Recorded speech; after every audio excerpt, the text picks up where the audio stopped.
Dinala ng mga tao ang kanilang maliliit na anak kay Jesus upang patungan niya ng kamay at pagpalain.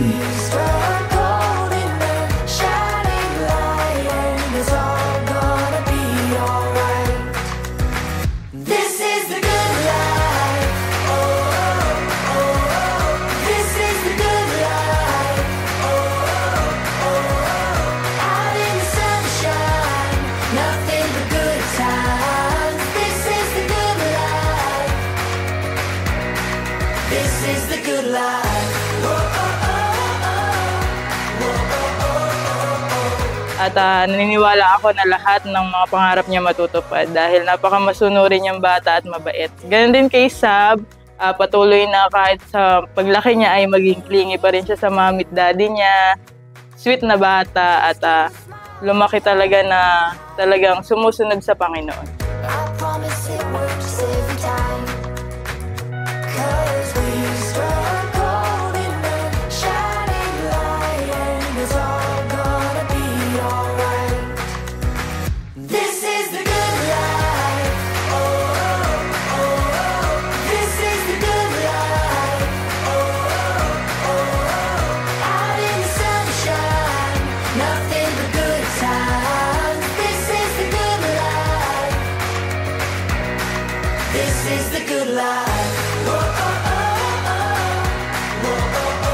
Pray ko lang sa kanilang dalawa na siyempre lumaking makadiyos at maging successful sa kanilang buhay. Ano man yung bigay sa kanila ni Lord na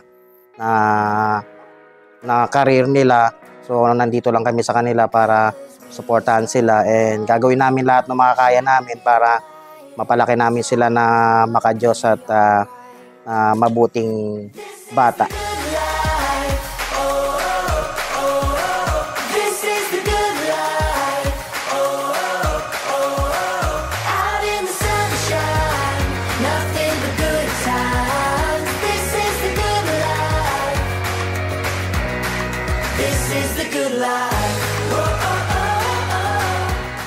Message ko sa kanila kay Gab, nakikita ko sa anak ko na lumalakas siyang bata na napakabait, makadiyos.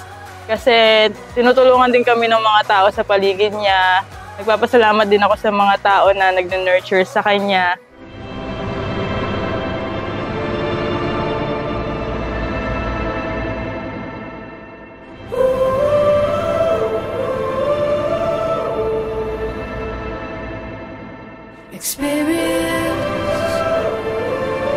Experience it all.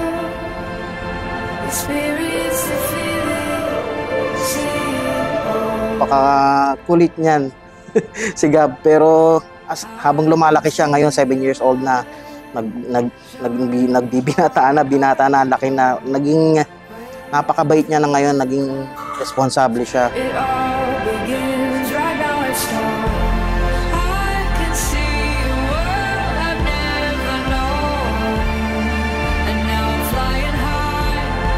Sobra silang close, sobra silang magmahalan. Lalo na si Gab, mahal na mahal niya yung kanyang kapatid.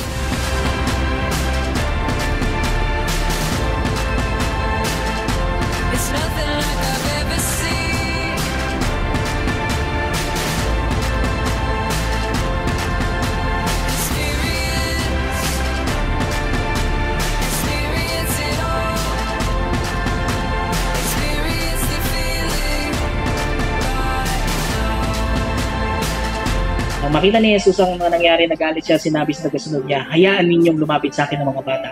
Huwag niyo silang pigilan dahil ang mga katulad nila ay kabilang sa kanilang Diyos. It's nothing like I've ever seen. It's